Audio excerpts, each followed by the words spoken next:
Hvala. Poštovani, evo ja ću isto onda u duhu svega toga biti kratka. Zanima me vezano uz web stranicu naše županije, postoje li ikakvi planovi promjene izgleda te stranice, odnosno planiramo li tu stranicu prilagoditi građanima da im bude lakše za korištenje. Konkretno, praćenje rada županijske skupštine, redovito objavljujemo dnevni red u jednom dokumentu i materijale koji su vezani uz taj dnevni red, odnosno uz točke dnevnog reda u drugom dokumentu, ali taj drugi dokument je zaista velik. Kada ga skinete, to vam se sve raspored točaka više nije od 1 prema, nekad imamo i 30 točaka, znači to se u potpunosti poremeti. Predlažem da se razmisli o tome da se napravi interaktivni dnevni red po uzoru recimo na web stranice grada Rijeke, gdje ćete vi odmah možete kliknuti dakle, na određenu točku dnevnog reda koja vas zanima i automatski vam se u PDF-u otvori materijal o toj točki.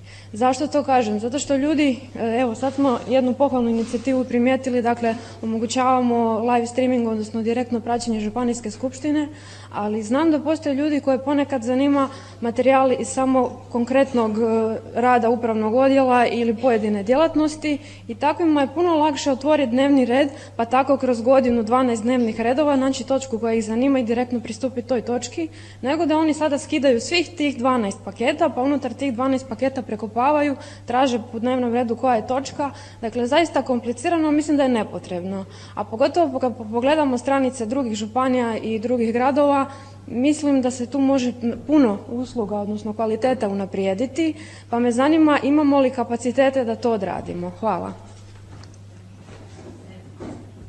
Goran Petrc.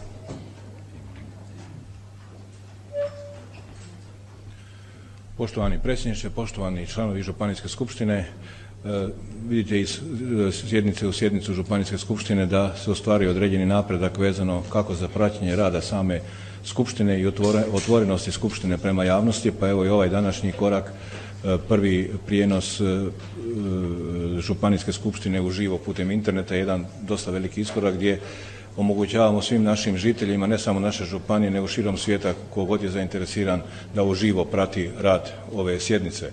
Isto tako, znate i sami da od pred neko vrijeme postoji obaveza županijskih službi da vam dostavljaju materijale u elektronskom obliku, a sljedeći koraci i planovi koje mi planiramo poduzeti je i redizajn web stranice, znači koja bi se trebala osuvremeniti kako je kolegica i predložila, s obzirom da je već ona korigirana pred dosta godina, a isto tako osposobiti takozvanu SharePoint aplikaciju da možete na lakši način pristupati materijalima za županijsku skupštinu i svim onim materijalima koji vas u konačnici interesiraju i koji su vam potrebni u tom radu.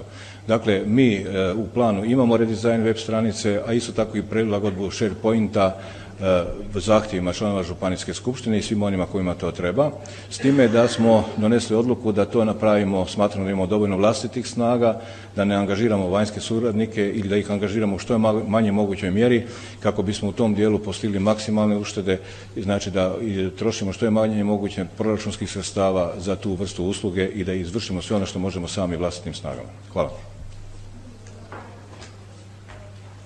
Ja se zahvaljujem gospodinu Petrcu. Ja bih samo dodao da na sjednici predsjednika klubova, ja mislim da smo bili donijeli, ajmo reći tako, jedan zaključak gdje ćemo nastojati da eliminiramo takozvane komprimirane datoteke. Ali neka me kolege isprave ako sam što pogriješio. Gospođo Krpan, ako niste zadovoljni, izvolite. Dakle, evo mene samo zanima očekivani rok kada bi se to moglo primijeniti i ako već govorimo o nekoj uštedi novaca, možemo li mi iskoristiti, recimo budući da smo osnivači određenih srednjih škola, a imamo kvalitetne informatičke programe, možemo li možda osmisliti nekakav projekt u kojemu ćemo uključiti učenike da možda doprinesu, da osmisle u kojem smjeru bi se stranica mogla realizirati i da zapravo uključimo resurse koje imamo. Osmisliti projekt unutar kojega bi, dakle, školama u kojima smo nadležni, njima dali jedan dodatan poticaj. Hvala.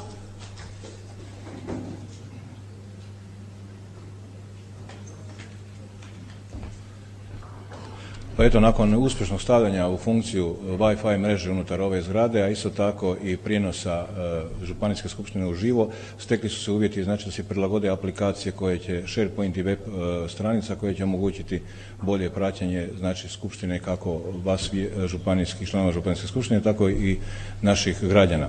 To je sada naš drugi korak i to je posao koji planiramo realizirati u prvom kvartalu naredne godine. Što se tiče angažiranja učenika i osnovnih ili srednjih škola u realizaciju određenih programa, naravno to je prijedlog o kojem se može razmisliti, međutim moram voditi računa ne dolazim iz odjela za školstvo, međutim znam da škole imaju svoje programe koje moraju realizirati. Da li se tako jedan zahtjev može postaviti pred školu i da li učenici unutar svojih školskih programa mogu naći vremena i resursa za realizaciju tog našeg zahtjeva, to mislim da prelazi ono što ja sad mogu odgovoriti, ali svakako se može akceptirati prijedlog gospođe članice Županijske skupštine.